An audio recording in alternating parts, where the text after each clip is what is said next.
Saya Christian Baru Alat dari Home Credit. Kali ini kita ada di modul ke-12 kalau nggak salah ya, terkait dengan clustering. Nah, saya coba mulai slowly start sepertinya karena udah jam 7. Presentasi dan perkenalan recording foto bersama di akhir. Oke, I see. I see. Oke, makasih untuk informasinya, Kak Prita ya. Oke, saya coba langsung share screen aja, langsung masuk ke materi.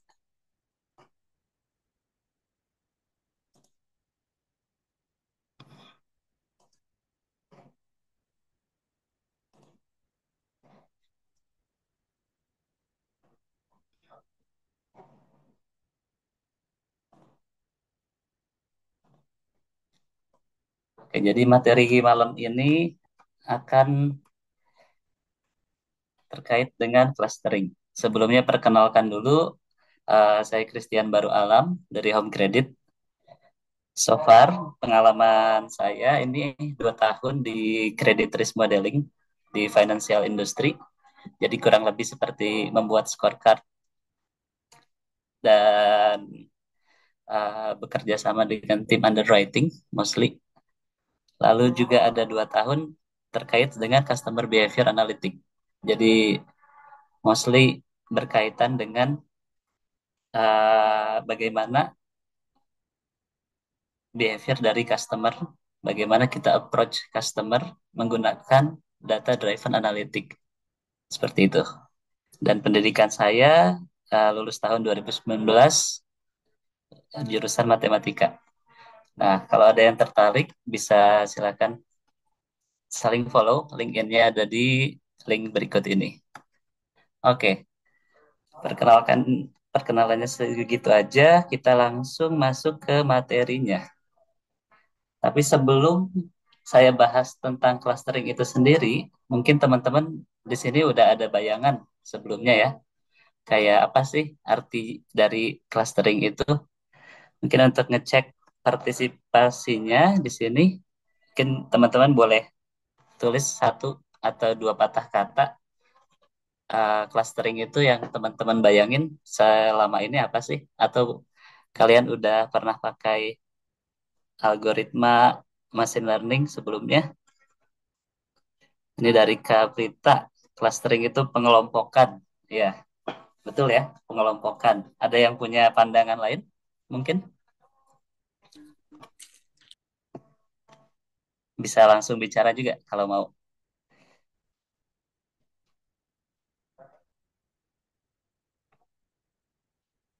Oke, pengelompokan, lalu nggak ada yang, belum ada yang pernah dengar sebelumnya. Oke, kalau belum ada, kita lanjut ke materinya. Nah, teman-teman, walaupun si clustering ini terkenal cukup teknikal, tapi sebenarnya kita ini sebagai manusia terlahir sudah expert dalam hal clustering ini. Sebagai contohnya, eh, secara natural, secara nggak sengaja, kita itu setiap hari akan mengelompokkan orang-orang di sekitar kita sesuai dengan behavior yang mereka miliki. Misalkan nih, kalau teman-teman sedang kuliah, masuk hari pertama ke kelas teman-teman, lalu melihat orang-orang di sekitar, mungkin di menit-menit pertama kita belum sadar terkait behavior mereka ini seperti apa, kelakuan mereka ini seperti apa, kesukaan mereka ini seperti apa. Tapi setelah 30 menit, 1 jam, teman-teman bakalan bisa uh, setidaknya tahu karakteristiknya. Oh, ini nih si orang ini pinter banget nih. Oh, yang ini gamers banget nih. Bisa langsung tahu seperti itu ya. Oh, si ini si paling bola, tiap hari ngobrolin bola misalkan dan lain-lain. Nah, begitu juga dengan keseharian kita. Sebenarnya kita udah banyak melihat clustering di mana-mana. Sebagai contohnya, aplikasi yang kita pakai sehari-hari. Kayak Spotify, Spotify ini dia akan merekomendasikan lagu-lagu yang sesuai mood kita. Nah, misalkan orang yang moodnya lagi galau, lagunya apa ya? Orang yang moodnya sedang happy atau sedang semangat, moodnya seperti apa ya? Seperti itu. Netflix juga seperti itu. Mereka akan mengkelompokkan user-usernya berdasarkan ke ke similarity yang dari tiap-tiap usernya seperti itu, agar mereka bisa memberikan rekomendasi yang personalized. Nah, begitu juga dengan mesin, sama dengan manusia, mesin juga akan mengcluster, mengkelompokkan data-data yang memiliki pola-pola yang sama, yang similar. Ini sebagai contohnya ada gambar di sebelah kiri ada beberapa bentuk ya, ada bintang, ada segitiga, ada kotak, dan dengan warna-warna yang berbeda. Ketika kita masukkan ke mesin, kita terjemahkan dulu ke dalam uh, numerikal sehingga si mesin ini bisa mengerti. Lalu dia akan memiliki algoritma memproses datanya dan menghasilkan output yang mana itu adalah seberapa mirip si data-data koin tersebut dengan yang lainnya. Misalkan di sini dia jadi 6 kelompok. Ada kelompok bintang, ada kelompok yang pink, ada segitiga, dan lain-lain. Kurang lebih seperti itu. Oke, kalau ada mau yang bertanya, bisa langsung disela saja atau langsung di chat ya. Oke, jadi main ID-nya, clustering ini pengelompokan berdasarkan pola-pola yang serupa. Nah, pola-polanya ini nanti kita sebagai user lah yang akan memberitahu si mesinnya bahwa dia harus cek yang mana nih, apa aja sih data yang diperlukan untuk membuat si similarity-nya. Oke, kurang lebih seperti itu terkait clustering. Next,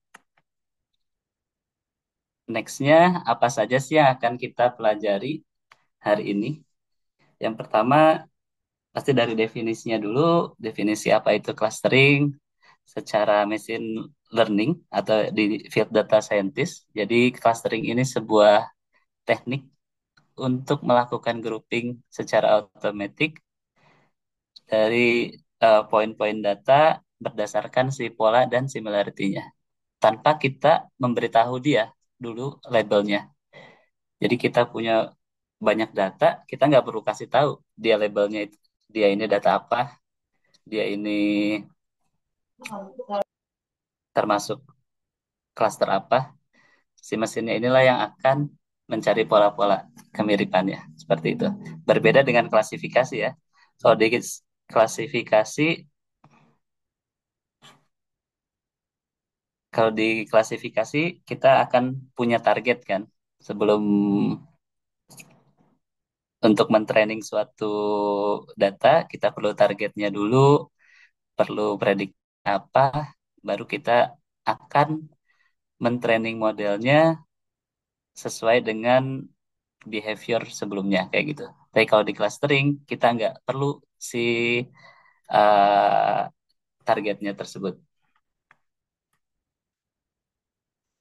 Next, selain tentang clustering, kita juga akan belajar beberapa algoritma yang populer di clustering ini dan juga studi kasusnya. Dan satu lagi mungkin nanti ada tambahan terkait pitfall atau kesalahan-kesalahan umum apa yang biasanya kita sebagai analis atau sebagai data scientist itu sering melakukan. Oke, sebelum lanjut ke algoritma machine learning-nya, saya ingin bahas dulu terkait manual segmentation dan automatic. Apa sih maksudnya? Jadi dulu sebelum kita punya mesin yang bisa memproses dengan begitu cepatnya data yang begitu banyaknya, begitu variasinya, sebenarnya orang-orang sudah punya metode untuk mengelompokkan suatu data sesuai dengan kebutuhan yang mereka perlukan. Ini sebagai contohnya, misalkan di dunia finance gitu ya. Biasanya orang-orang di bisnis itu mereka udah punya role-nya sendiri untuk tahu karakteristik customer-customer yang mereka punya ini seperti apa. Jadi ini bakalan based on business rule atau domain knowledge-nya. Sebagai contohnya, kalau di finance kita ada yang namanya clustering based on demografi. Jadi itu sederhana, kita hanya pakai data eh, dari umur, terus spendingnya berapa, kita grouping menggunakan rule base aja. Misalkan umur sekian sampai sekian, spendingnya segini, dia termasuk kategori apa, umur sekian sampai sekian, kategori apa, dan lain-lain. Ini itu akan sangat mudah untuk dijelaskan ke bisnis, begitu juga dalam sistem auditing, karena kita nggak pakai model atau apapun, jadi eh, ini akan cocok kalau kita ingin punya segmentation yang sederhana, tapi sesuai dengan domain knowledge yang ada, kayak gitu. Biasanya yang penggunanya ini dari bisnis atau dari regulatory, seperti itu. Nah, tapi semakin seiring banyaknya data yang kita punya, eh, rule-rule seperti ini itu udah agak sulit diterapkan karena akan bias, dikarenakan bias eh, atau biasanya orang-orang akan mengklasterkannya cenderung subjektif berdasarkan pengalaman yang dia punya atau eh, keinginan dia saja tanpa melihat kondisi data aslinya seperti apa, kayak gitu.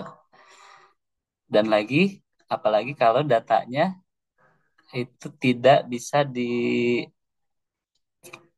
diinterpretasikan dengan mudah. Kayak kalau Edge itu kan masih mudah, tapi kalau misalkan datanya terdiri dari banyak prediktor atau fitur, nah kita akan kesulitan untuk membuat klaster-klasternya.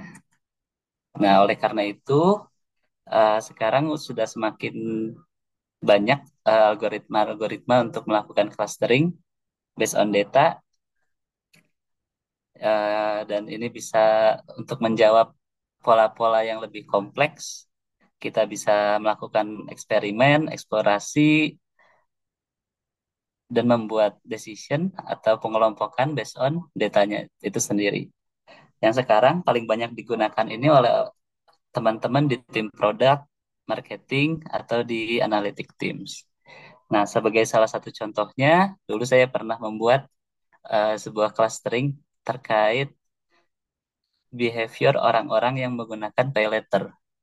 Nah, di situ salah satu fitur yang kita pakai itu adalah dari RFM atau resensi, resensi kapan terlahir dia beli, terus frekuensi seberapa sering mereka menggunakan pay letternya, lalu monetary kayak seberapa besar sih mereka pakainya, lalu dari eh, fitur-fitur lain seperti dia ini dipakai apa sih? Dipakai untuk PPOB kah? Untuk bayar listrik kah pay letternya? Atau dipakai untuk eh, membeli barang di toko online dan lain-lain. Nah, itu kan fiturnya bisa sangat kompleks sekali, cukup banyak, sehingga kalau kita hanya menggunakan rule base, kita akan kewalahan untuk nentuin, aduh, ini sebenarnya customer-customer ini pola pembeliannya seperti apa. Tapi dengan machine learning, kita bisa masukin semua datanya, kita bisa penting kira-kira yang mana yang cocok, lalu kita dengan domain knowledge yang kita punya, kita bisa combine dan dapatkan hasil yang user kita suka juga. Seperti itu. Oke, sampai sini mungkin ada yang mau bertanya sebelum kita masuk ke materi utamanya.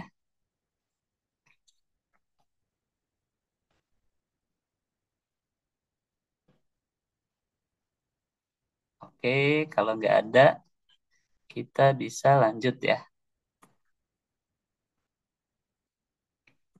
Next.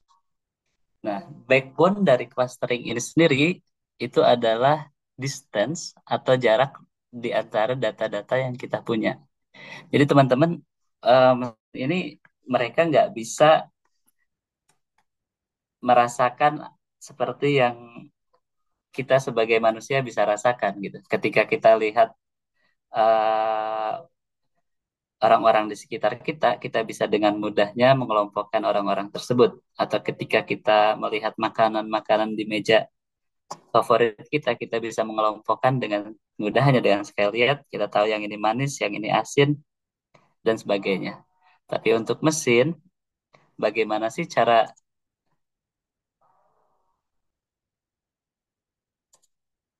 Oke, Q&A-nya bisa di akhir aja ya. Oke, oke. Nah, tapi untuk mesin, dia ini butuh suatu eh, parameter, butuh suatu informasi untuk menentukan similarity-nya. Nah, dan salah satunya backbone dari itu semua itu adalah distance atau jarak antara data yang satu dengan data yang lain. Nah, jadi di sini bisa kita bilang clustering is about distance, not feelings. Seperti itu. Nah, untuk distance sendiri ada beberapa pengukuran yang cukup umum kita pakai. Yang pertama ini Euclidean. Basically ini distance yang kita sehari-hari bisa ukur seperti mengukur dua titik menggunakan penggaris. Itu bisa dengan mudah kita Apa? tahu dari titik A ke titik B. Udah bayar Dengan kan? Oh, udah. yang ini Mas, bayar aja mas. Siang kan udah bayar kita. Udah lunas. ya, Ada kembaliannya nggak? Berapa? lalu use case-nya biasanya ini digunakan untuk data-data yang numerical atau geometric space, ruang geometrik. Lalu ada Manhattan. Manhattan ini kita mengukurnya berdasarkan blok-blok seperti itu atau grid. Biasanya digunakan di maps atau di board games. Contohnya ini taksi di perkotaan. Biasanya kita akan buat blok-blok dan menghitungnya. Kalau di gambar ini, di ilustrasinya yang warna merah, jadi data jaraknya dari titik satu ke dua itu kita nggak garis lurus, tapi ini akan melakukannya dengan dua blok. Blok ke satu, lalu blok kedua. Seperti itu. Lalu ada quotient similarity, di mana yang diukurnya itu bukan jarak, tapi eh, angle atau sudutnya. Biasanya ini mostly digunakan untuk text data, dokumentasi, atau vector direction. Lalu yang terakhir, yang cukup umum juga ini adalah handstand distance, atau dia menghitung seberapa banyak eh, perbedaan dari spellingnya. Ini sebagai contoh, seberapa jauh sih antara kitten dengan sitting. Untuk jadi sitting dari kitten, kita harus ganti si K-nya jadi S dulu, jadi sitten, lalu ganti E dengan I jadi sitin, lalu nambahin G. Jadi akan ada tiga proses dan itu yang akan jadi distance-nya. Berarti tiga kali perubahan kayak gitu. Nah, tapi untuk clustering ini kebanyakan yang akan kita pakai itu simple yaitu Euclidean distance saja. Karena data-data yang kita pakai hampir semuanya akan kita convert menjadi numerical data terlebih dahulu. Oke, kurang lebih seperti itu. Setelah kita memahami terkait distance ini, kita bisa langsung masuk ke algoritma clustering itu sendiri. kita ada beberapa algoritma yang paling populer. Yang pertama ini K-means. K-means ini algoritma yang paling cepat, paling efisien, meskipun datanya lumayan banyak. Tapi dia punya asumsi bahwa datanya itu harus berbentuk bulat, seperti ini. Karena dia akan mengukur jarak dari titik sentroid ke data-data yang lainnya. Jadi, K-means ini punya kelemahan, yaitu dia sensitif terhadap outlier, dan juga kita harus tentukan dulu jumlah klaster yang kita inginkan. Nah, lalu yang kedua ada di B-scan. Di B-scan ini dia lebih less sensitif terhadap outliers. Algoritmanya berbeda dengan K-means yang menggunakan centroid. Dia ini mengukur berdasarkan kepadatan dari data yang ada di sekitarnya. Seperti itu. Terus yang ketiga ada aglomeratif atau hierarchical. Algoritma yang ini, dia ini menghitungnya bottom up. Jadi dia akan mengelompokkan setiap eh, setiap titik data itu satu per satu di setiap iterasinya untuk menjadi jumlah klaster yang baru seperti itu. Nah, ini ada summary-nya kurang lebih. K-means, K-means ini dia bagus untuk numerical data, tapi harus punya distribusi yang normal. Real world example-nya kebanyakan dipakai di customer segmentation, behavior clustering, atau retail. Lalu ada di Bscan, dia ini dikelompokkan berdasarkan density, dia bisa mendeteksi irregular cluster, jadi cocok untuk data-data seperti fraud, crime, atau pattern-pattern yang bentuknya tidak berdistribusi normal. Dan yang ketiga, ini ada aglomeratif,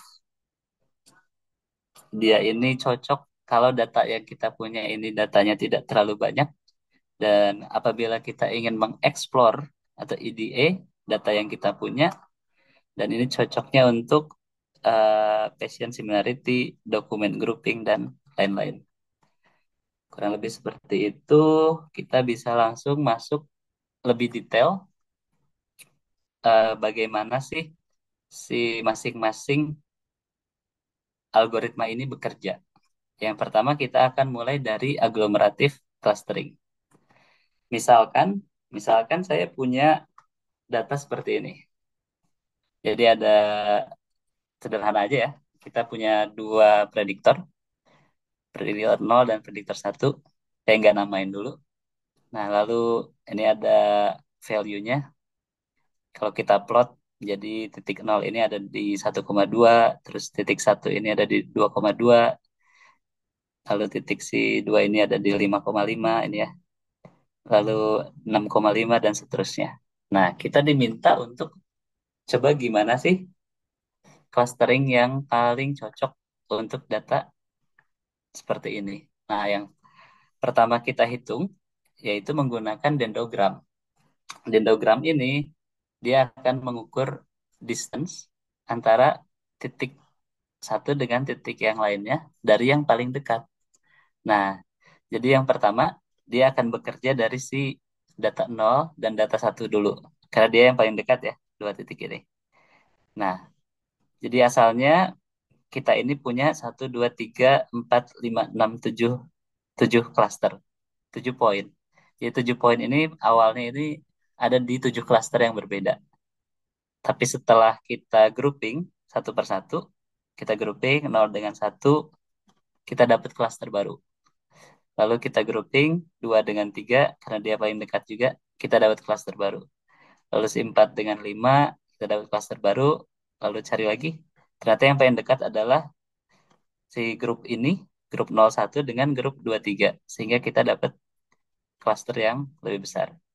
Dan ini prosesnya berulang-ulang sampai hanya tersisa satu cluster yang paling besar. Nah, bagaimana kita menentukan cluster yang terbaiknya dari aglomeratif ini, yaitu dengan mencari distance yang paling lebar. Jadi kita bisa langsung potong aja, potong, ambil tarik garis gitu ya, tarik garis, ambil desain yang paling lebar yang mana itu adalah garis ini ya. Jadi kalau kita potong tersisa hanya dua dua klaster, yaitu yang ini dan yang hijau besar ini. Seperti itu.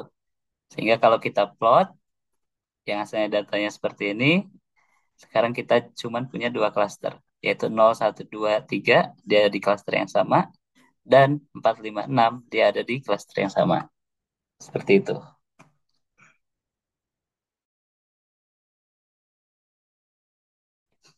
Ini analogi untuk clustering menggunakan metode dendrogram.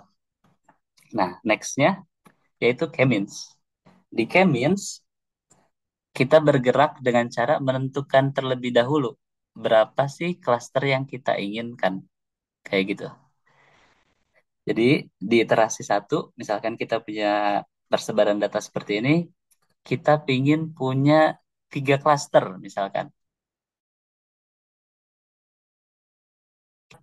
Taruh titik-titiknya bebas dimanapun. Nah, kalau kita udah taruh sentroidnya ini, lalu kita ukur dari masing-masing titik poin ini ke sentroidnya. Nah, di mana yang paling dekat itu adalah klasternya, sehingga bentuknya jadi seperti ini. Nah, setelah ini sudah kita punya, kita hitung lagi apakah eh, klaster-klaster atau sentroid ini sudah optimal. Kalau belum optimal, kita bakalan hitung ulang dengan cara pindahin sentroidnya, lalu kita hitung lagi jaraknya dan jadi klaster yang baru, dan tahap-tahap ini akan diulangi terus sampai mencapai titik konvergennya, sehingga di yang terakhir ini. Yang dimaksud itu konvergen itu apa? Yaitu ini titik optimalnya, di mana optimal ini berarti eh, jarak di klaster yang sama saling berdekatan, sedangkan jarak di klaster yang berbeda sejauh mungkin. Jadi itu yang dioptimalkan oleh si modelnya. Di klaster yang sama, dia berdekatan, tapi dengan klaster yang berbeda sejauh mungkin. Seperti itu. Nah, ketika sudah konvergen, ini yang akan menjadi finalnya. Jadi titik-titik biru jadi menjadi uh, segmen pertama, yang merah dua, dan hijau yang ketiga. Oke, seperti itu. Lalu nextnya, nah di K-means tadi kita kan memulai dengan menentukan berapa klaster sih yang kita pingin. Tapi in real case, kita kadang-kadang nggak tahu. Kita berhadapan dengan ketidaktahuan, sebenarnya klaster yang bagus itu berapa sih? Kayak gitu kan. Nah, ada teknik untuk menentukan jumlah klaster yang tepat dari masing-masing dari data yang kita punya itu. Nah, metodenya ada yang common, commonly used, itu ada dua, yaitu elbow method dan silhouette score. Si elbow method ini menghitung Widel cluster sum of square, jadi jarak di dalam klasternya itu sendiri. Jadi seberapa rapat data-data poin di sekitar sentroid, titik pusat yang pertama kita buat tadi. Dan goalnya adalah dia akan menambahkan klaster satu persatu sampai tidak signifikan lagi. Nah, bagaimana cara menginterpretasikannya? Si elbow curve-nya ini itu mengindikasikan number cluster yang paling optimal. Jadi ketika perubahan number of clusternya nggak signifikan lagi, atau di elbow-nya ini kan cenderung melanda ya, kalau kita lihat dari 4 ke 5. Nah, berarti di titik itulah si clusternya yang paling optimal. Kayak gitu.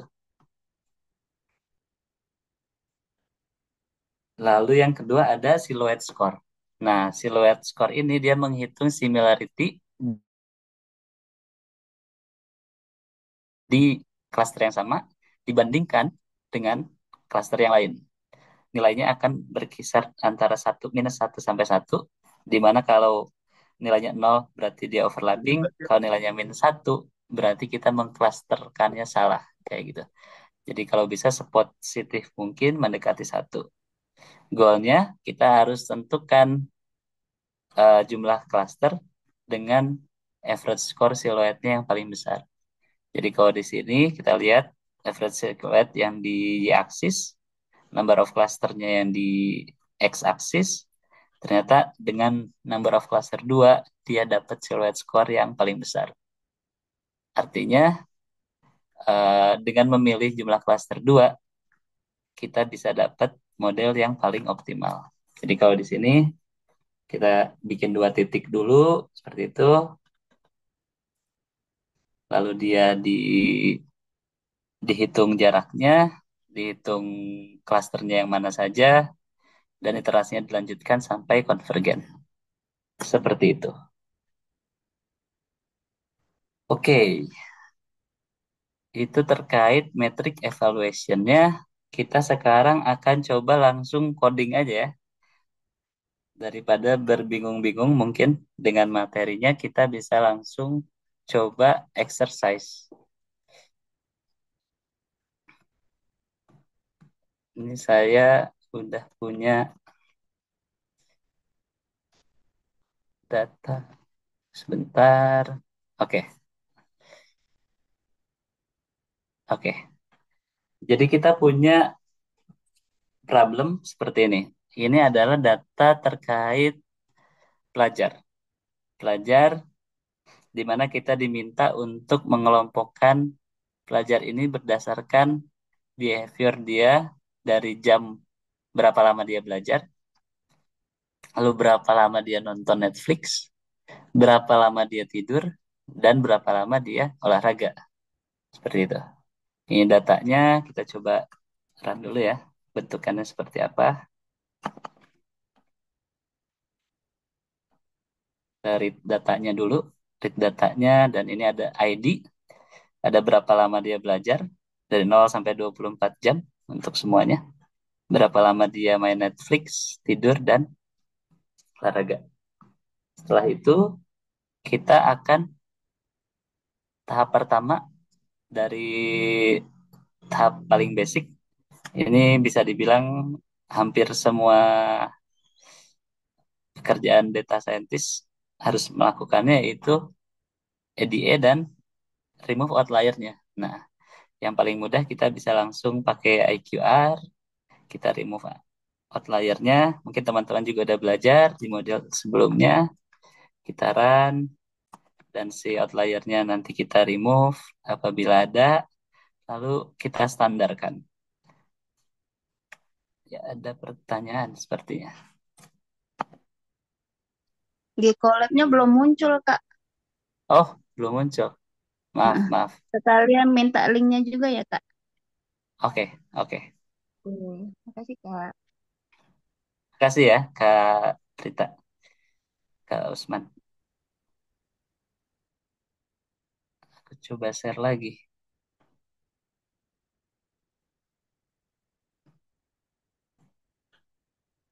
Udah muncul ya? Oke. Jadi kita coba, aku coba ulang dari awal ya. Jadi kita punya data terkait pelajar. Pelajar dan behavior mereka dari segi berapa lama mereka belajar, nonton Netflix, tidur, dan olahraga. Kurang lebih datanya bentuknya seperti ini. Ini data dummy, jadi angkanya random saja. Misalkan ini cara bacanya ya, si student ID 0, dia belajarnya 6 jam sehari. Nonton Netflixnya 1,5 jam. Tidurnya 7 jam. Nah, exercise-nya 3 jam. Ya, rajin ya. Ini rajin. Terus ada orang-orang yang seperti ini. Dia nonton Netflixnya 4 jam. Tidurnya juga cuma 4 jam. Belajarnya 4 jam. Kayak gitu. Jadi kita punya data seperti ini. Ya, kita akan sulit kalau kita mau membuat rule sendiri untuk menentukan behavior mereka. Nah, jadi cara yang pertama yang kita bisa lakukan, yang pertama mungkin EDA, teman-teman bisa coba plot datanya seperti apa, behaviornya seperti apa. Tapi saya skip tahap yang ini ya, karena biar bisa langsung masuk ke cara penggunaan algoritmanya. Lalu kita remove outlier dengan metode IQR. Kalau dia datanya lebih dari interquartile, 1,5 interquartile plus Q3 atau kurang dari Q1 dikurangi 1,5 interquartile, itu kita remove kayak gitu ya. Lalu kita standarkan agar datanya punya range yang sama. Ini juga udah dibahas di modul-modul sebelumnya ya. Nah, lalu di Kemins tadi kita harus pertama menentukan berapa banyak sih si K-nya atau klaster yang kita ingin. Yang ini ya, yang tadi, yang ini iterasi satu. Kita harus tentukan dulu berapa banyak. Nah, kita bisa langsung eh, buat function untuk melakukan looping dari menghitung dari klasternya 2 sampai dengan 11 misalkan. Mau sampai 100 juga boleh. Jadi kita akan melakukan iterasi, kita coba-coba. Jadi kalau di K-means ini kita coba-coba eksperimen, kita modelin dari klaster yang paling sedikit sampai paling banyak kayak gitu. Lalu kita hitung si silhouette score-nya dan juga inersianya untuk elbow method. Jadi kita looping, lalu ini kita panggil si algoritmanya, K-means-nya. Kita masukin jumlah klasternya yang mana ini K. K-nya ini dari 2 sampai 11. Jadi pertama dia 2 dulu, lalu bertambah jadi 3 dan seterusnya. Lalu kita hitung, kita fitting modelnya. Kita fitting, lalu kita hitung si inersia dan siluetnya. Kalau sudah, kita bisa plot untuk masing-masing number of cluster berapa nilainya. Nah, dari sini teman-teman udah bisa lihat ya, elbow-nya kira-kira di mana. Elbow-nya ada di mana. Ini elbow-nya ada di 3 misalkan. Karena setelah dia 3 ke 4, itu pengurangannya udah cenderung melandai. Atau kita bisa lihat juga, oh ini di 7 gitu ya. Di 7 karena melandainya baru 7 ke 8. Nah, kita juga bisa dapat bantuan dari si silhouette score-nya. Ternyata semakin besar siluet kan semakin bagus ya. Ternyata yang paling tinggi di 2. Nah, teman-teman bisa pilih 2 sebagai si K-nya atau juga 3. Dan 3 juga bagus, walaupun nggak sebagus 2. Nah, biasanya eh, kita udah punya hipotesis sendiri atau udah punya plan sendiri. Kayak misalkan aku pingin number clusternya minimal 3, kalau 2 terlalu sedikit, seperti itu ya. Kita juga bisa melakukan hal seperti itu. Misalkan jadi saya memutuskan, ya udahlah kita pilih 3 aja. Karena si album methodnya udah sesuai, siluet skornya juga udah besar, kayak gitu ya. Kita coba buat si K-nya 3. K-nya udah kita pilih 3 sebagai base number of clusternya. Kita fit, kita masukin ke algoritmanya lagi. Lalu kita predik si modelnya dan kita namain sebagai si cluster. Ini di tahap kelimanya. Jadi kita udah akan punya label untuk setiap data point yang kita miliki. Jadi kalau tadi yang asalnya datanya belum punya label, sekarang kita udah punya label. Kayak gini ya. Ada cluster 1, cluster 2 sampai ke cluster 3. Nah, tapi sampai sini aja udah cukup belum sih? Kayak gitu. Belum ya, teman-teman. Karena kita belum tahu makna dari tiap cluster ini apa. Kalau kita udah punya labelnya, kita coba interpretasikan. Kita perlu interpretasikan maknanya apa. Nah, dengan cara yang paling mudahnya, kita bisa lihat titik sentroidnya atau pusatnya itu di mana. Nah, misalkan Si klaster nol dia ini study hour-nya 1,8 jam, nonton Netflix-nya 6 jam, tidurnya 5 jam, exercise-nya sejam. Berarti kita bisa tahu ya, ini orang-orang yang kayak gimana sih? Yang belajarnya jarang, tapi Netflix terus gitu. Netflix-nya banyak. Si klaster kedua, dia belajarnya lumayan banyak, Netflix-nya agak banyak, tidurnya tapi kurang. Tidurnya 4 jam doang, kayak gitu. Nah, si klaster 2 dia belajarnya paling banyak, Netflix-nya paling sedikit, 1,8, tidurnya dia tidur cukup 7 jam satu hari, kayak gitu. Nah, kita bisa, kalau kita visualisasikan, tiap titik data poinnya akan jadi seperti ini ya. Cluster nol yang banyak nonton Netflix sedikit belajar, cluster satu yang in between, dan cluster 2. Nah, kalau kita udah seperti ini, alangkah baiknya kalau kita kasih nama cluster ini sehingga klien atau user dari user yang akan menggunakan model yang kita buat ini bisa paham. Jadi kalau di data science itu ada istilah yang namanya time to insight. Jadi ketika kita provide data ke klien, sebisa mungkin si klien itu bisa mengerti data yang kita kasih dalam waktu hitungan detik atau secepatnya. Nggak usah mikir dulu gitu kalau bisa. Kita kasih nih datanya, dia bisa langsung nemuin. Nah, jadi kita bisa coba kasih nama-nama yang unik gitu ya.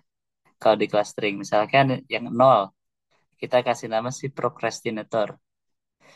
Udah jelas ya? Wah,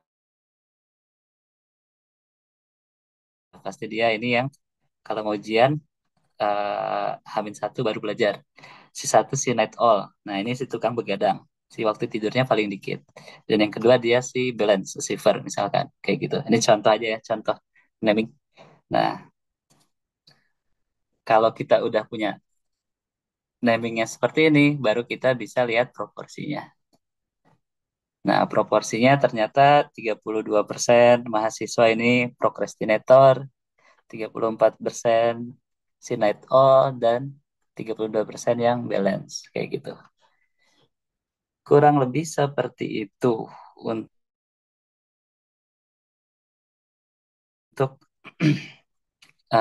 contoh penggunaan clustering menggunakan k-means. Sorry.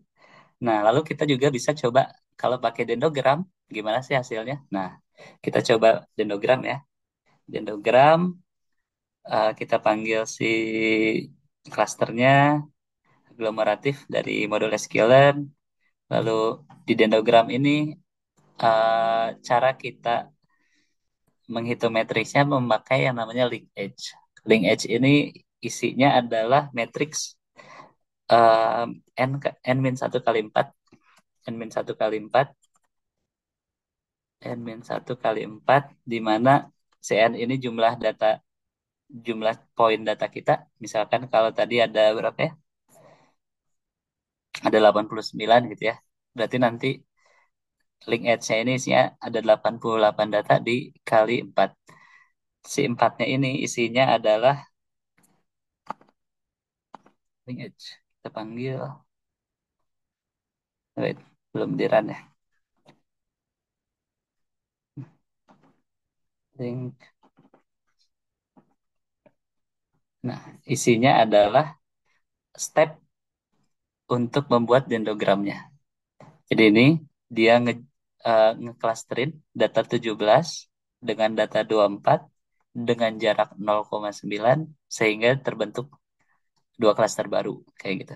Lalu dia join si 14 sama si number 19 dan seterusnya sampai semuanya tercluster sehingga terbentuk cuma dua klaster kayak gitu.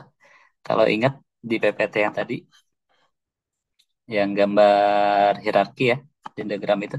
Jadi tahapnya dia bakalan ngegabung satu persatu terlebih dahulu. Kayak gitu. Jadi kalau kita punya 100 Lego, kita akan gabungin satu Lego dengan satu Lego yang lainnya. Jauh ketiga dengan yang lainnya. Jadi 98, jadi 97, jadi 96, sampai tersisa satu Lego aja. Itu prinsip sih hierarki kiri. Nah, kalau kita gambar, jadinya seperti ini hierarkinya ya. Jadi kita gabung dulu si mana yang paling kecil gitu ya, yang jaraknya paling kecil satu persatu sampai tersisa satu klaster aja kayak gitu. Kalau udah ini dengan hal yang sama kita bisa tentukan si jumlah klasternya. Kita bisa potong yang dua ya, yang dua di sini karena distance-nya paling tinggi. Tapi kalau potong tiga juga lumayan kan distance-nya agak tinggi. Meskipun nggak terlalu tinggi kayak yang dua, tapi misalkan kita pingin tiga, kita boleh potong di sini. Jadi tiga cluster saja. Itu dengan metode dendrogram. Nanti kita bisa naming lagi dengan yang sama. Nah, tapi kalau dia nggak punya ini kan, nggak punya centroid kalau dendrogram. Jadi cara kita nentuinnya gimana? Kita bisa pakai average per cluster. Jadi kan kita udah punya cluster tiga. Nah, untuk setiap prediktornya, kita bisa cari rata-ratanya. Misalnya klaster satu rata-rata tidurnya berapa sih? Klaster 2 berapa? Klaster 3 berapa? Setelah kita udah tahu rata-ratanya, kita udah bisa dapat insight dari situ. Oh, ternyata klaster nol yang procrastinating. Oh, ternyata si klaster 2 yang tidurnya sedikit. Lalu kita bisa kasih naming dan jadi klaster-klaster yang baru. Seperti itu. Oke, kurang lebih seperti itu. Aku coba kirim Google Colab-nya ya di grup,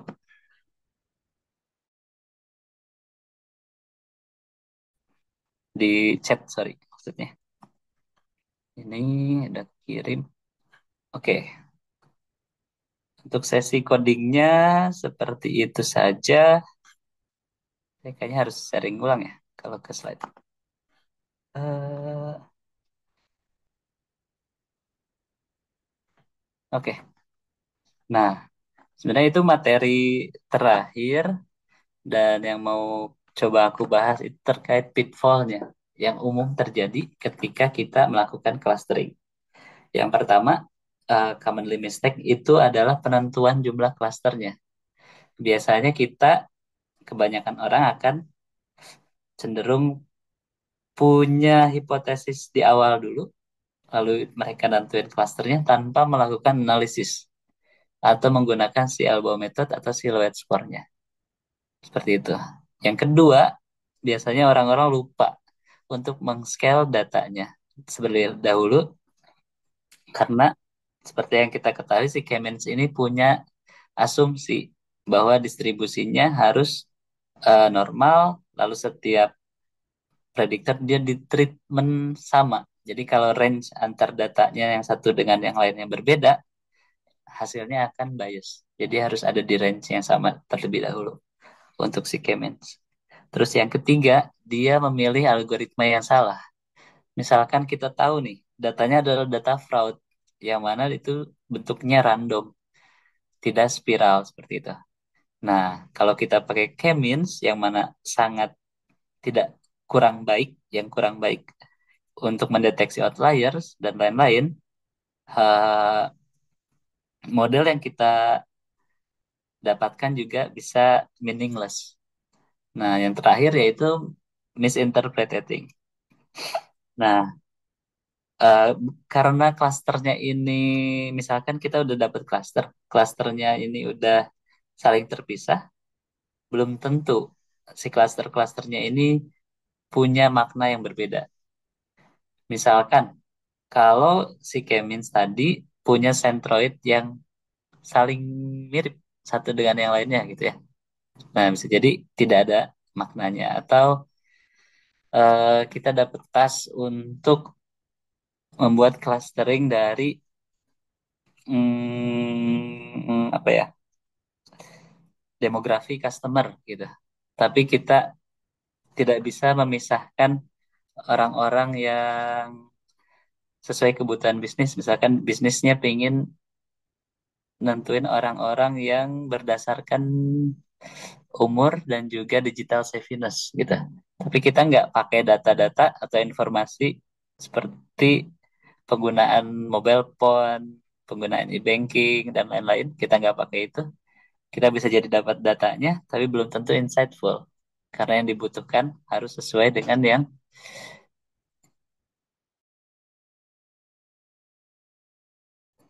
karena yang kita provide harus sesuai dengan yang dibutuhkan, kayak gitu. Kurang lebih seperti itu. Ini udah masuk di slide terakhir sebenarnya teman-teman. Jadi kalau ada yang mau tanya, sesinya lumayan cepat, 1 jam aja. Kalau ada yang mau tanya, silahkan bisa langsung tanya ya. Oh ini ada dari Kaprita. Prediktor itu apa? Prediksi dapatnya gimana? Bingung penggabungan clustering. Oke. Makasih Kak Prita untuk pertanyaannya. Prediktor itu apa ya? Pertanyaannya bagus.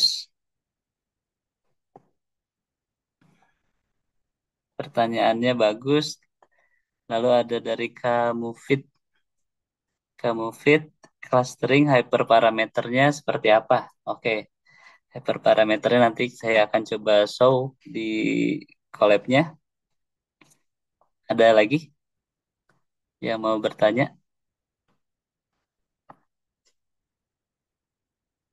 Kalau nggak ada, saya coba jawab ya Kak Prita. Prediktor itu, jadi kalau uh, di dalam pemodelan, kita itu biasanya ada yang namanya target dan juga prediktor. Di mana target itu adalah kalau di clustering, si clusternya, cluster berapa, sedangkan prediktor itu adalah faktor-faktornya. Kesamaannya kita mau cari dari faktor apa. Kalau di kasus yang student tadi, kalau kita lihat lagi, coba saya share Google Colab-nya. Kalau di kasus yang student tadi, kita punya data study hour, Netflix hour, sama sleep hour. Nah, ini yang biasa kita sebut sebagai prediktor-prediktornya. Jadi dari data-data ini, nanti targetnya adalah si clusternya. Iya, betul-betul. Fitur dan target. Ya, iya betul. Betul sekali.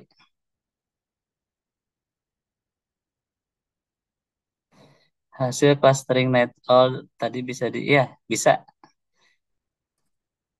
prediktor sumbu X label Y. Iya, betul. Labelnya yang Y, prediktornya yang X. Ya, betul. Kalau di kalau di apa biasanya model-model seperti logistik, regression gitu ya, yang persamaannya Y sama dengan A 1X plus BX dan seterusnya, ya betul. Bisa kita gambarkan seperti itu mudahnya. Betul Kak Prita, tidak kebalik. Tadi hasil yang night all udah di ini ya, divisualisasi. Ini contohnya visualisasinya 2 dimensi. Ini kalau mau bisa dibikin 3 dimensi juga atau 4 dimensi. Mungkin kita bakalan perlu pakai PCA atau yang lain untuk dimensional reduction di modul sebelumnya. Mungkin udah pernah dibahas juga. Tapi untuk yang mudahnya saya cuman plot di dua dua value ini aja kayak gitu. Nah, lanjut ke hyperparameter. Nah, dari Kak Mufid minta akses. Oke, nanti dikasih aksesnya ya. Untuk hyperparameter kita bisa lihat langsung di modelnya di K-means cluster. Nah, di sini ada beberapa hyperparameter yang kita bisa cek. Nggak keluar.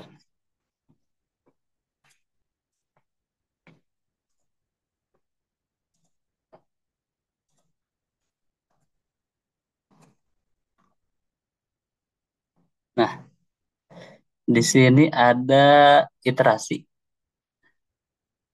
Berapa maksimum iterasi yang kita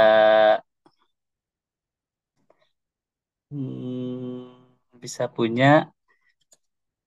Lalu kita juga bisa merandom si jumlah klasternya.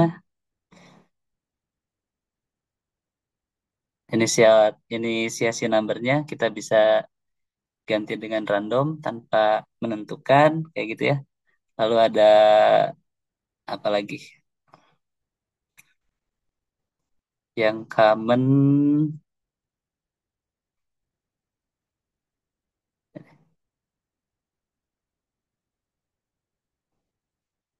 jumlah sampelnya juga bisa. Jadi ketika kita pakai K-means, biasanya kalau datanya terlalu banyak, lalu kita mau hitung tiap siluet skornya, itu akan makan waktu yang sangat lama, gitu ya. Nah, biasanya kita bisa pakai si jumlah sampelnya ini juga. Jumlah sampelnya dengan harapan ketika kita ngerandom sampling, eh, kita akan dapat data yang dengan behavior yang serupa, sehingga kita bisa pakai data yang lebih sedikit dan si algoritma ini bisa berjalan lebih cepat kayak gitu. Karena K-means ini agak lama kalau dia datanya banyak, sangat banyak kayak gitu. Kalau ada lagi maksimum iterasi, oh sorry sorry. Untuk yang jumlah sampel tadi, ini biasanya hanya dipakai ketika kita mau nentuin K-nya. Kan kita ketika nentuin K-nya itu sampai banyak ya, kita akan tes sampai 11 gitu ya, kalau tadi. Misalnya kalau data kita ada jutaan, kita hitung dari K 2 sampai 11 itu bahkan makan waktu yang lama. Jadi kita bisa resample, kita bisa sampling, misalkan ambil 20% aja buat nentuin K. Kalau K-nya kita udah dapet, barulah kita pakai si K-nya di um, untuk di model yang sebenarnya gitu. Lalu ada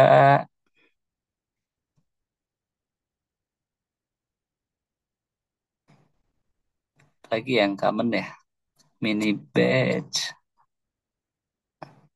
Biasanya sih yang saya pakai yang resample aja.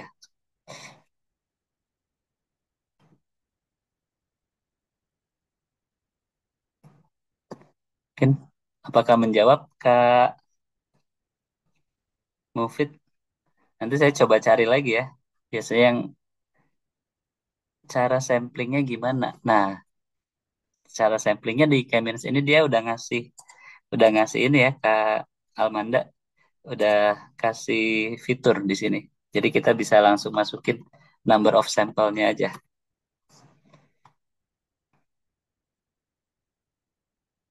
Pinginnya berapa persen seperti itu.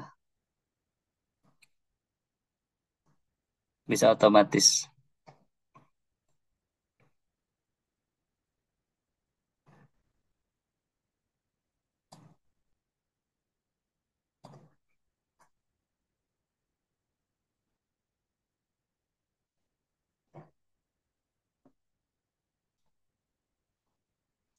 Ada lagi mungkin yang ingin bertanya?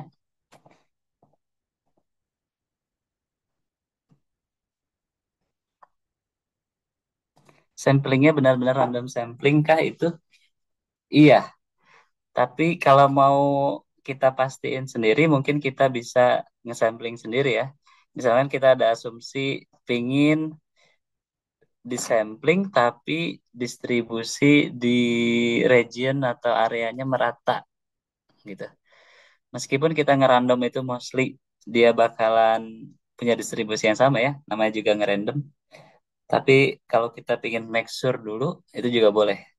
Dan itu cukup common dilakukan gitu ya. Misalkan agar eh, default rate-nya kalau di credit scoring gitu, kita nge-resample agar default rate-nya tetap terjaga di 2% gitu ya. Kalau kita mau nge-sampel sendiri dengan asumsi-asumsi, kita juga boleh. Tapi seharusnya ketika kita ngerandom, itu dia bakalan punya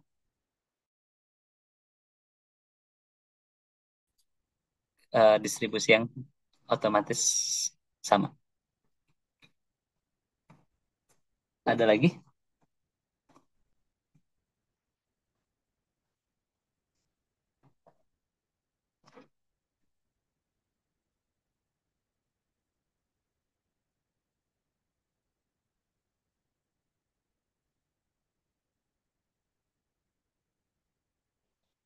Mas, penggabungan dari Katrita Ariyanti.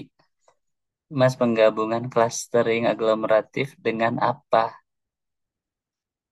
Tahu itu di tengah kemin, lingkaran titik bagi. Ini gimana yang keduanya, sorry. Tahu itu di tengah saat kemin yang visualisasi lingkaran titik bagaimana. Saya coba jawab pertanyaan yang pertama dulu ya. Penggabungan clustering aglomeratif dengan apa? Jadi kalau kita lihat yang tadi ini, itu dengan distance-nya. Jadi si aglomeratif ini dia akan mengelompokkan satu klaster ke klaster yang lain di setiap iterasinya. Jadi Kaprita coba bayangkan kalau kita di sini ada 7 poin, masing-masing poin ini kita anggap sebagai klaster, satu klaster. Nah, di iterasi yang pertama kita akan membuat satu klaster baru yang lain, yaitu yang jaraknya paling dekat. Yang mana ini bisa 0,1, bisa 2,3 dulu, atau bisa 4,5 dulu. Ini iterasi pertama, berdasarkan jaraknya. Lalu di iterasi kedua, cari lagi yang paling dekat. Ternyata 2 dengan 3. Di iterasi yang ketiga, cari lagi yang paling dekat, 4 dengan 5.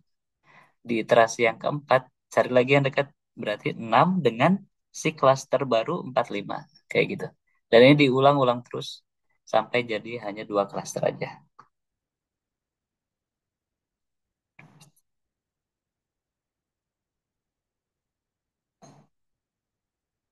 Ada lagi, ini pertanyaan keduanya apa ya?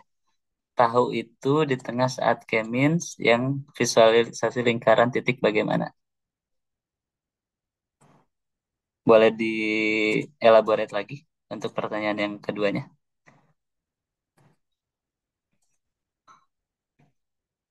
Oh iya, yang yang Yang sorry, tampilannya di mungkin saya PPT. miss ya tadi ya. Dan ini itu namanya dendrogram.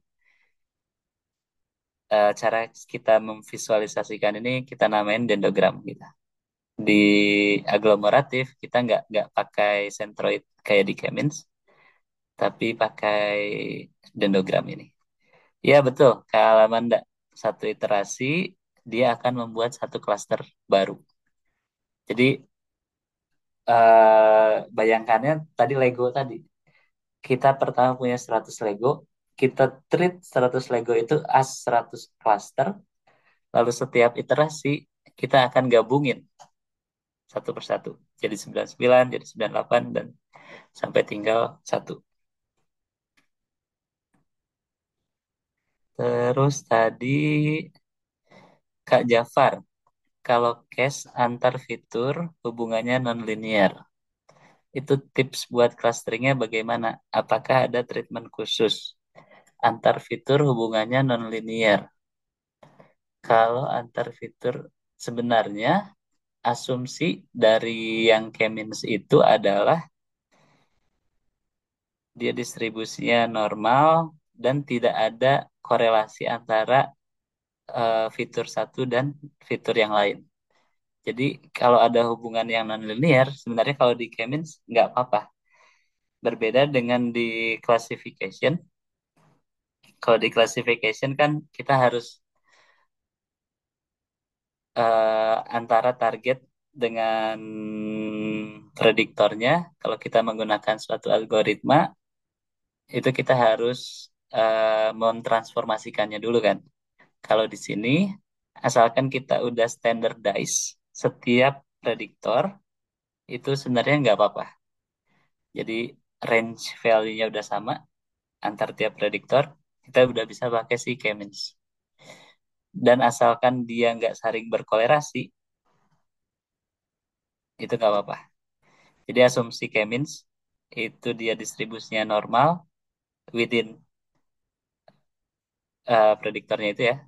Lalu dia juga tidak saling berkorelasi antar prediktor yang berbeda kayak gitu. Terus Kak untuk grafik tadi bisakah dibuat grafik pie? Grafik yang mana ya Kak? Sorry. Yang ini Kak maksudnya yang final resultnya? Yang ini ya? Ya ini boleh. Boleh dibikin Iya, pie Pak. chart. Ya, ini boleh. Dan itu bisa jadi insight yang bagus. Kalau buat tadi ya yang time to insight gitu. Kalau kita provide-nya sebagai chart, itu orang-orang akan lebih mudah menerimanya daripada angka-angka proporsi seperti ini. Ya, ide yang bagus, Kak Amanda.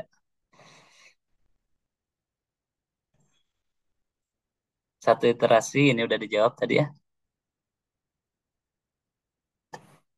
Ada lagi,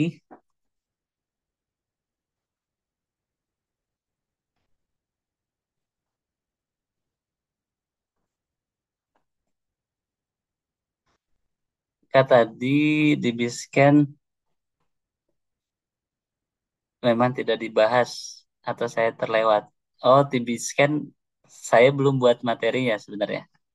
Jadi nggak terlewat Kak Mas ya. Mungkin kalau mau dibahas sesi besok ada nggak ya? Nanti saya bisa coba buat materinya kalau tertarik terkait di Biscan dan implementasinya kayak gimana. Kebetulan belum buat materinya terkait itu. Jadi tadi yang commonly use-nya baru dua ya. Ada tiga di list, tapi saya baru jelasin dua yang kemin sama aglomeratif. Karena yang di Biscan ini, kalau untuk di kasus yang saya biasa hadapi gitu di finance, karena datanya biasanya berupa data-data yang standar tabular, jadi yang mostly kita pakai ini yang K-means. Di Biscan juga bakal menarik. Saya akan coba explore juga. Mungkin kalau besok mau ada sesi boleh ya.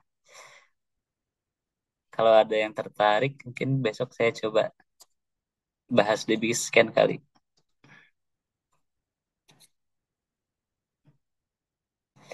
Kalau tidak terdistribusi normal, iya, iya. Kalau bentukannya tidak spherical, alangkah baiknya jangan pakai si Cummins.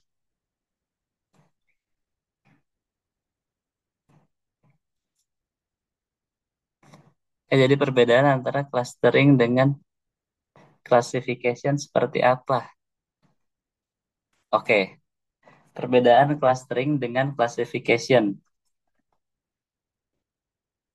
Ini tadi sempat dibahas juga.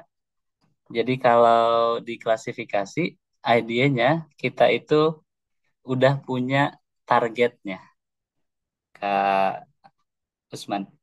Jadi misalkan kita mau apa ya? Yang paling sederhana, misalkan mau prediksi prediksi customer yang akan beli atau yang tidak akan beli, misalkan.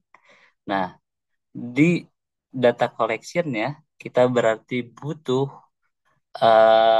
fitur-fiturnya, prediktornya apa saja, dan butuh targetnya. Misalkan targetnya itu adalah dia bakalan beli atau tidak beli, kayak gitu.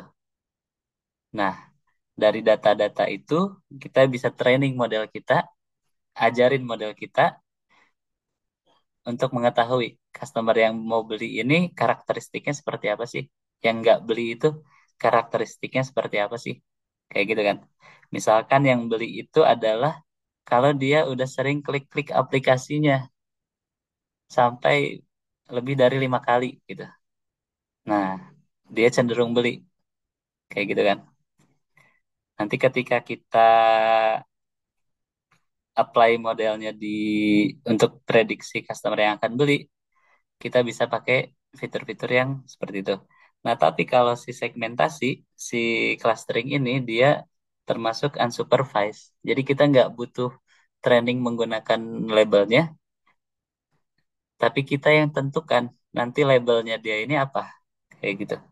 Jadi kita punya behavior customer yang isinya tadi ada jumlah klik produk, jumlah historical transaction, jumlah apa lagi gitu ya. Kita kelompokkan, kita kelompokkan tanpa mengetahui labelnya apa. Kelompoknya bisa berbeda-beda, tergantung yang kita fitnya apa. Misalkan kalau data yang kita analisis tadi terkait purchasing, ya berarti nanti kita akan dapat cluster-cluster terkait purchasing. Jadi ada orang yang cluster yang sering beli, ada orang yang jarang beli tapi jumlahnya gede, ada orang yang dorman, kayak gitu. Menjawab nggak ya, Kak Usman? Atau terlalu ini? Kalau masih bingung, boleh tanya lagi ya.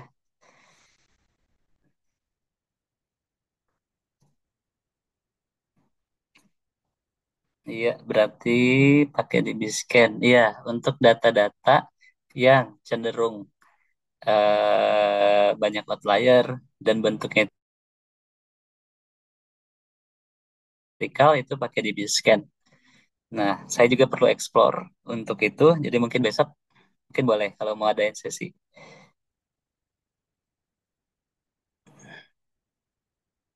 di jam yang sama berarti ya.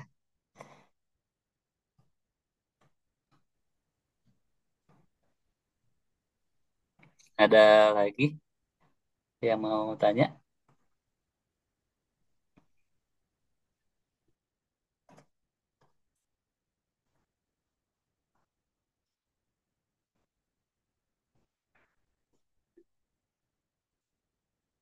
atau ada yang kelewat? Boleh di-up lagi ya kalau ada yang kelewat.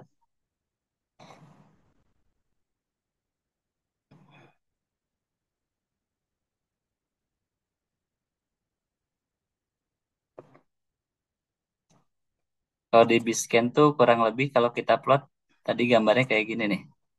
Saya coba share lagi ya. Yang ini. Nah, jadi kalau data kita bentuknya nggak spherical, tapi bentuknya kayak seharusnya kita bisa deteksi misalkan ada fraud gitu ya. Fraudnya itu di titik-titik data yang ini, si Kemens tuh nggak akan bisa mendeteksinya. Kalau ya non-convex kita sebutnya. Nah, si Kemins bakalan bikin lingkaran-lingkaran di sini kan. Otomatis yang seharusnya nggak fraud, dia malah deteksi fraud sama Kemins.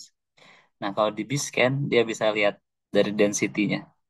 Oh, density-nya ini di sini, yang ini di sini, yang ini di sini, kayak gitu. Jadi kalau ada outlier, dia bisa dengan mudah deteksi. Kalau Kemins nggak bisa. Kalau Kemins bakal bikin lingkaran di sini, di sini, di sini, dan di sini. Jadi empat kalau Kemins. Kurang lebih kayak gitu.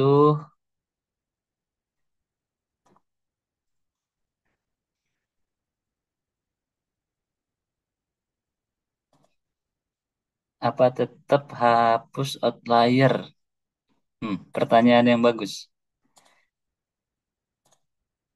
Sepertinya tidak. Nanti saya coba eksplor lagi juga ya,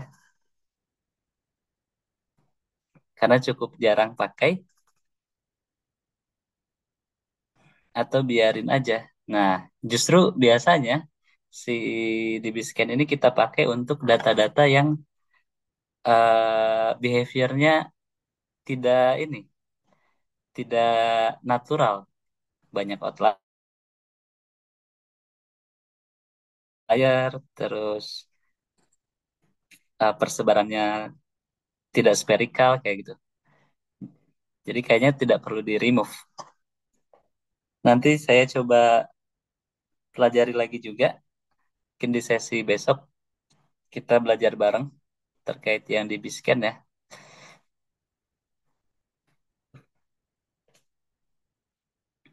Ada pertanyaan lagi?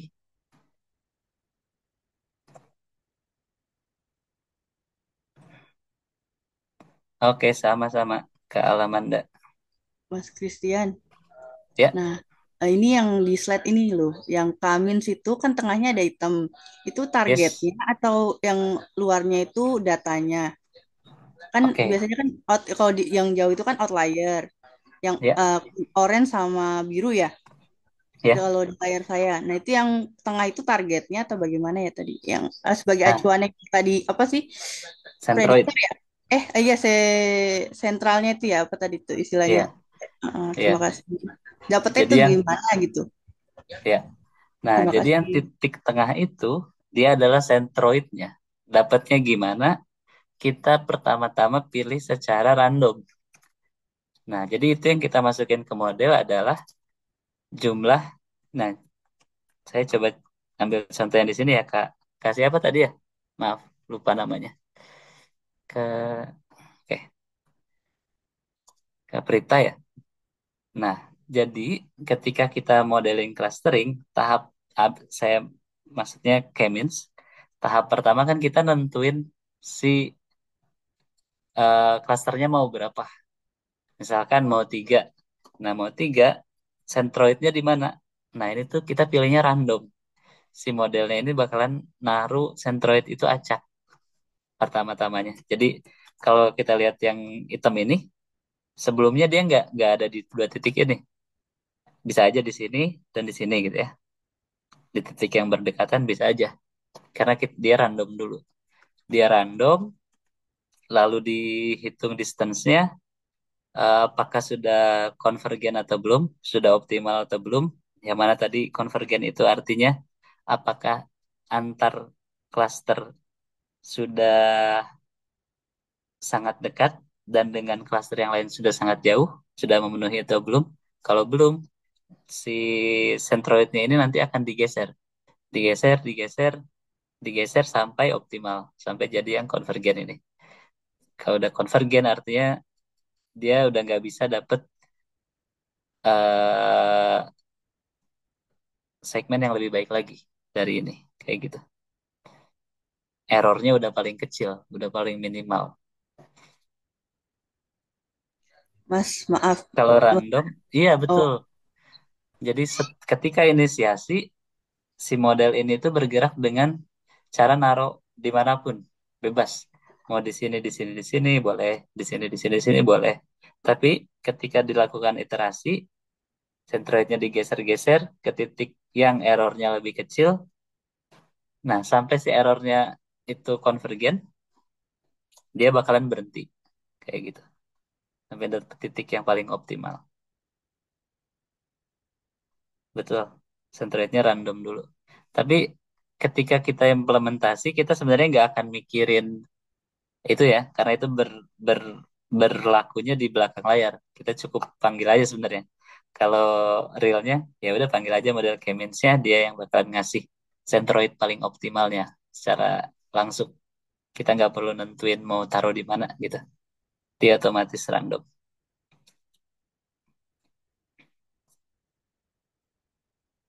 Ada lagi, maaf Mas Christian.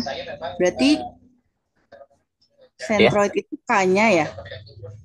Oh Kalau enggak, di Google centroid itu Colab, pusatnya. kalau di Titiknya Google ada di Colab, mana? kalau di Google Colabnya jadinya apa? Coba ya, kita share lagi ya. Soalkan ya maaf Mas. Kita share lagi centroid. Nah, jadi K itu adalah jumlah klasternya. Kalau ini jumlahnya ada tiga ya. Ada tiga. Nah, sedangkan centroid ini adalah titik titik titik pusatnya. Berarti titik pusatnya di sini ya. Berarti. Nah, ini tuh titiknya di mana sih? Itu yang kita pakai tadi untuk nentuin dia itu klaster yang mana. Di bagian, nah ini, centroid. Nah ini.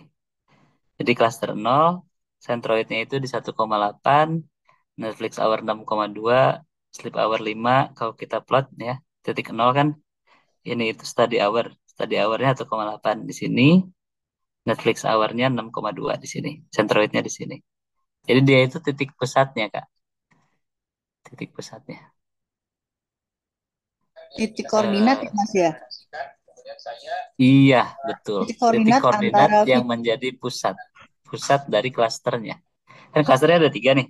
Ada tiga Mm-mm, lingkaran ya. Ada mm-mm. tiga lingkaran. Nah, sentroid itu pusatnya. Antara feature sama labelnya itu ya. Pusat Tapi pusat tapi di klaster yang sama. Misalkan nih klaster yang sama kan. Nah, oh tengahnya di itu di mana sih gitu? Tengahnya itu di mana pengelompokan sih? kan itu ada study hours, Netflix sama cluster ya. Apa sih Mas? Kalau yang atas tadi kan ada Exercise tiga, ini ya. ada tiga ya. Ya, Ada study hour, Netflix, sleep hour sama exercise. Nah itu kita ya, nampilinnya kan ini cuma ada dua tuh, sumbu X sama ya, eh, apa namanya absis sama ordinatnya kan cuma ada dua ya. ya untuk feature Betul. sama labelnya. Nah itu gimana kalau membandingin memang cuma itu aja atau bisa keempat-empatnya ditampilin atau memang Nah, kita taunya oh cuman Netflix terhubung sama study hours, terus Netflix terhubung sama sleep hours, itu berarti kita yang nentuin sendiri gitu ya, kita butuhnya data apa gitu.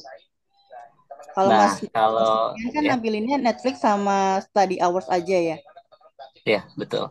Terima Ya, kasih. ya pertanyaan yang bagus, Kak Prita ya.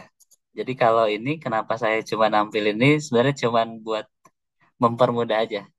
Karena kan kita paling gampang tuh ngelihat dua dimensi ya. Dua dimensi kalau dia ini saling terpisah gitu. Antara klaster yang satu yang sama yang lain. Sebenarnya kalau kita mau plot di yang lain juga boleh. Itu nggak masalah. Mau langsung plot tiga-tiganya juga boleh.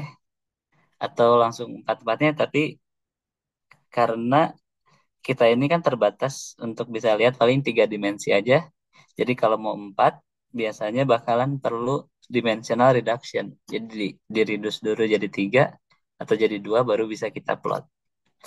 Nah, kalau ini, kalau mau gampang, kita dua-dua aja. Misalkan kalau exercise sama Netflix gimana sih? Ini juga boleh. Diplot tuh. Dia bakalan beda. Antara klaster satu dan yang lainnya bakalan beda. Nah, interpretasi seperti ini itu kan semakin banyak dimensinya semakin sulit. Dan kalau kita pakai dimensional reduction juga arti dari angka-angkanya nanti bakalan sulit dipahami. Jadi yang paling gampang adalah dengan melihat rata-ratanya tadi. Nah, nih ini nilai rata-rata atau dia bakalan sama kayak centroid mostly. Ini angka-angka yang bakalan kita pakai untuk menentukan dia ini berbedanya di mana sih. Misalkan yang cluster nol dia centroidnya di 1,8. Artinya 1,8 belajarnya. Kita bandingin nih sama klaster yang lain. Gimana sih perbandingannya? Berarti dia paling sedikit kan belajarnya. Dia belajar lebih sedikit 1,8 jam aja dibandingkan klaster yang lain. Klaster yang lain dia belajarnya lebih banyak. Terus dari Netflixnya, oh dia lebih banyak daripada si klaster satu. Dan seterusnya. Dia tidurnya 5 jam, agak sedikit dibandingkan yang dua, kayak gitu.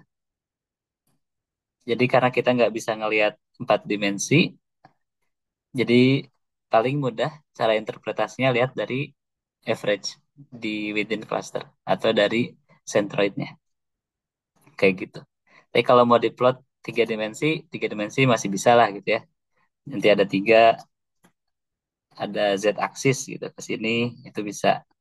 Tapi kalau mau empat dimensi, karena ini ada empat gitu, itu kita bakalan perlu metode lain dulu buat cari fitur-fitur, maksudnya kombinasi linear yang bisa meredus empat variabel prediktor ini gitu. Jadi tiga kah atau jadi dua kah biar bisa diplot. Kayak gitu sih. Menjawab nggak ya?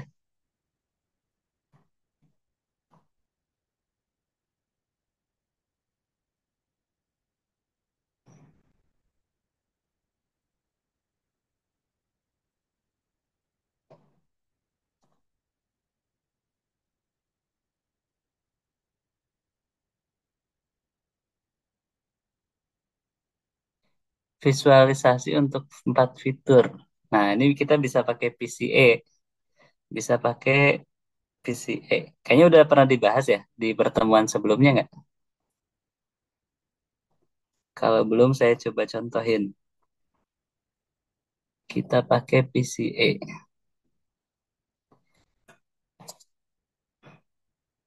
Ini fiturnya ada 4 yang trade dev. PCA itu di modul apa? Ntar kita coba cari bentar. Kita coba cari.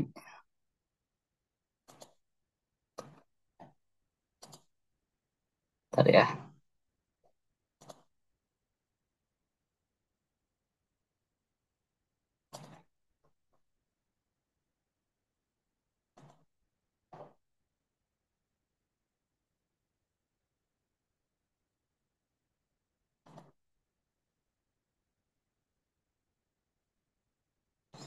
PCA.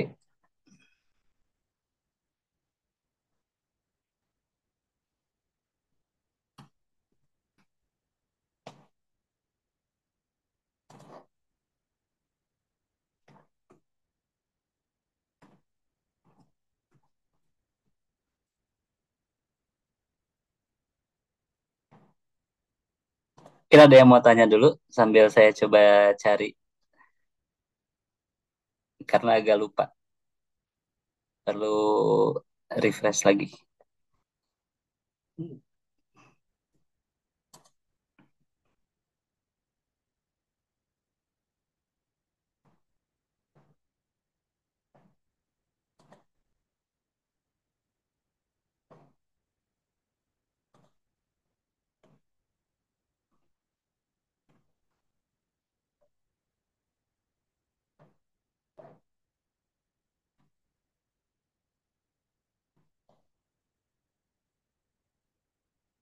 Kita pakai chat GPT ya. Nih, biasanya kalau lupa bisa langsung kayak gini nih. Misalkan, how to create 4 dimension visualization using PCA. Kayak gitu. Nah, ini ada yang namanya scalar decomposition. Di sini ada PCA, kita coba copy, kita paste di sini. Nah, jadi idenya kalau di PCA itu dia akan mencari kombinasi linear dari prediktor-prediktor yang kita punya. Jadi tadi kan kita punya 4 ya, study hour, neutral hour, sleep hour, sama exercise. Nah, kalau kita pakai PCA, dia bakalan jadi 3 aja. Jadi PC 1, PC 2, PC 3. Kalau di sini namanya. Kita coba langsung ya. Kita coba tadi namanya filter data sama kolomnya yang study hour. Ini kita copy.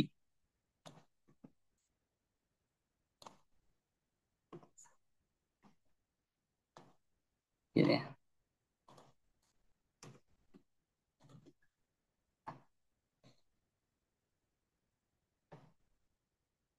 Terus kita masukin sini.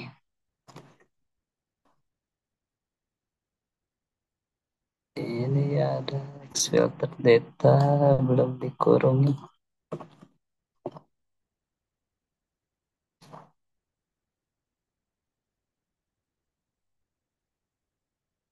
Color dimension.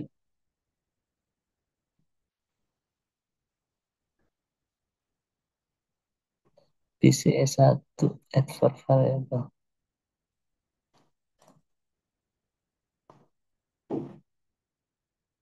Oh, ini clusternya ya.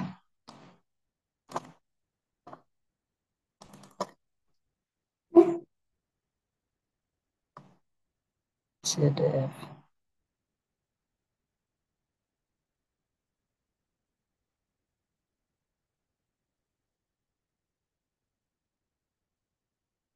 Kolomnya tadi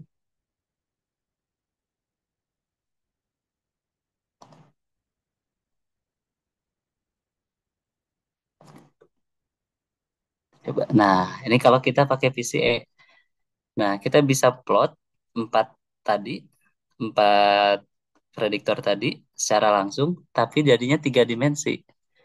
Dan angka-angka di sini itu adalah kombinasi linear dari eh, empat, empat, empat prediktor yang tadi. Jadi kan ada empat. Nah, empat ini dicari di di reduce dimensinya dari empat ke tiga, yang mana itu saling bebas. Setiap setiap variabel itu istilah di matematisnya eh, saling saling bebas.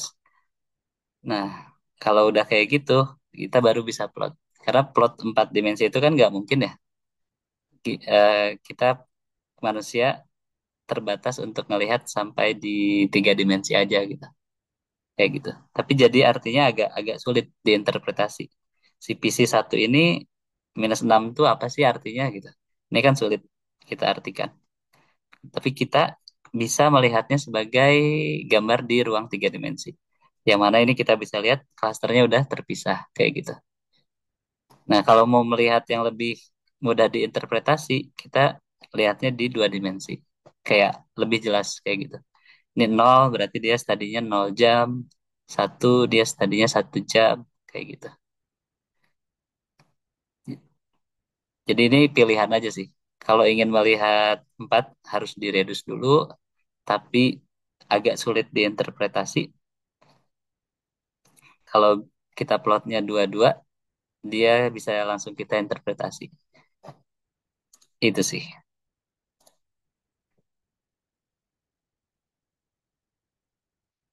Nah, kalau misalnya notebook yang sama dibuka di perangkat yang berbeda, apa Centroid-nya bisa berbeda?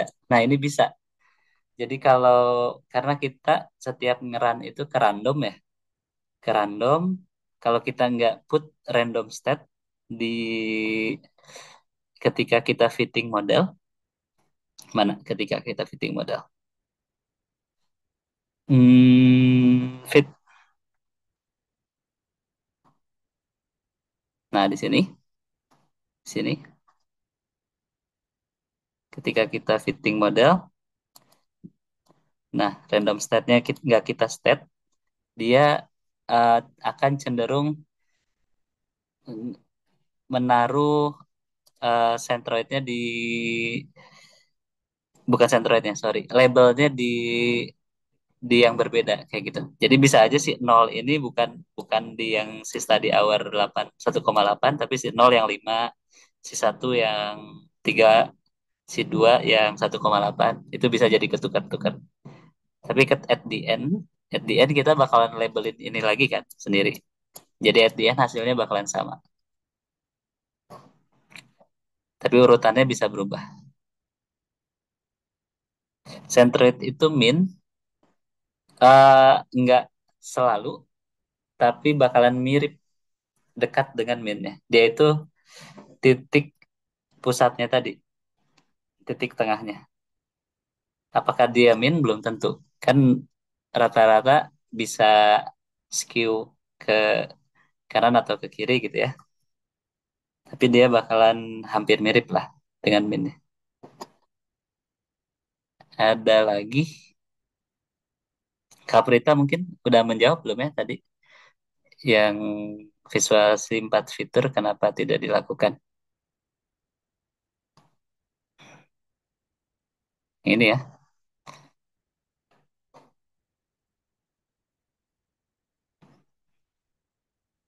ada lagi. Ini itu bagus kalau kita mau ngelihat dia udah saling saling berada di klaster yang berbeda atau belum gitu ya. Ini bagus plot kayak gini. Tapi dia tidak bisa diinterpretasikan dengan sekali lihat gitu. Karena kan ini nggak ada maknanya angkanya.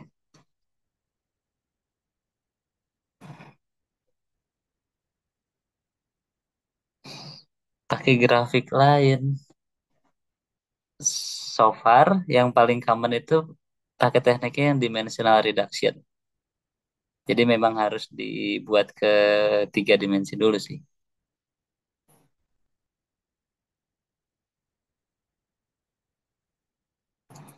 Saya belum tahu kalau ada yang bisa ini langsung empat gitu ya. Gimana nanti kelihatannya? Hmm, atau cara yang lain bisa pakai ini. Kalau tadi kita pakai min gitu ya, mau pakai range, study hour-nya berapa sampai berapa, itu juga boleh. Jadi min ke max-nya berapa. Cluster nol, study hour-nya minnya berapa, max-nya berapa. Kalau di sini kan berarti dia minnya minimumnya 0,5, max-nya 3,5, range gitu ya. Kita bikin range instead of centroid atau rata-rata, itu juga boleh. Range-nya ini sampai ini, Netflix hour range-nya ini sampai ini, itu juga boleh.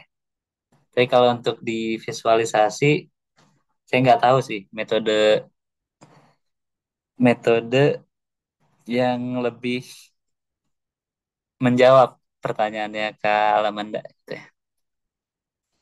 So far yang saya tahu yang PCA ini aja, pakai dimensional reduction. Ada lagi?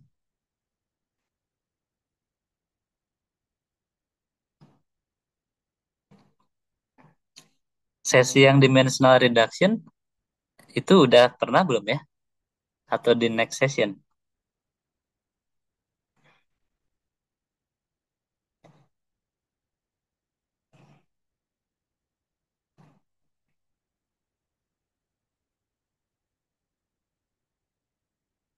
Karena untuk teknikalnya sendiri ini kan perlu perlu di explain lagi ya. Gimana sih cara cara mereduksi dari empat dimensi ke tiga dimensi gitu.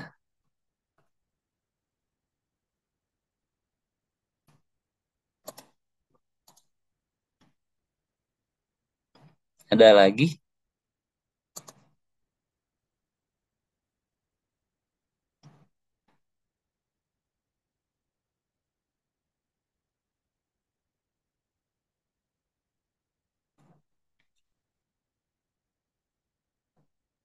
Apakah sudah jelas Kak Lamanda?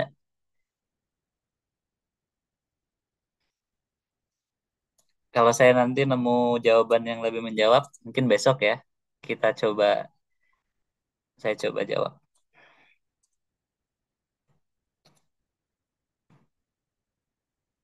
Oke, terima kasih. Yang lain ada lagi?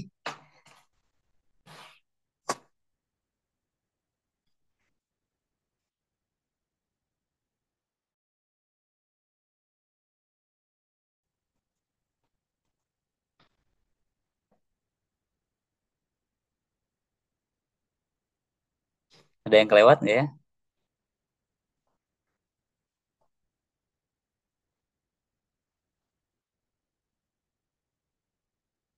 Oke, kalau nggak ada,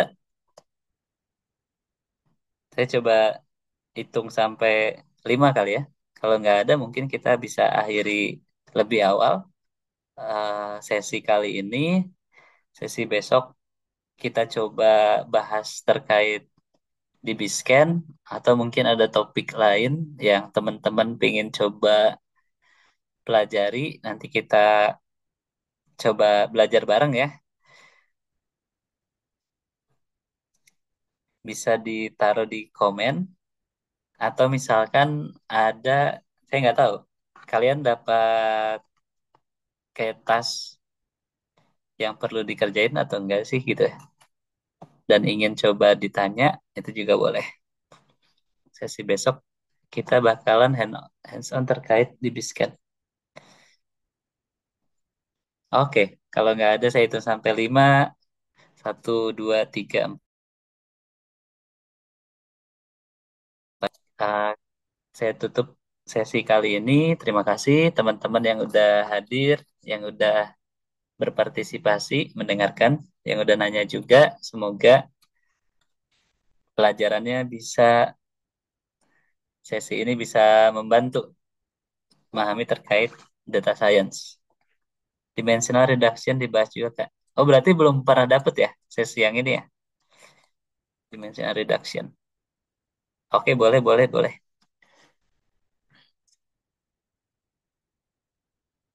Oke, kalau gitu berarti gimana? Biasanya kita foto dulu kah? Atau langsung pamit aja nih?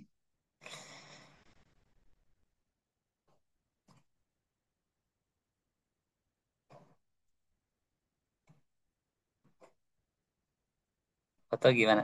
Nyalain kamera semua?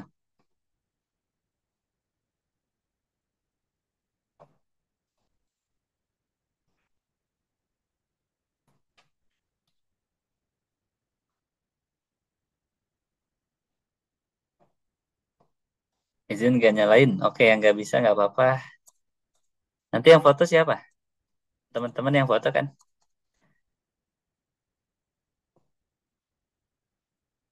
Ya, silakan. Kalau udah, kita tutup aja kelasnya. Terima kasih semuanya. Semoga saya yang foto. Oh iya ya. Oke, kita foto dulu. Ada yang mau nyalain kameranya? Lagi.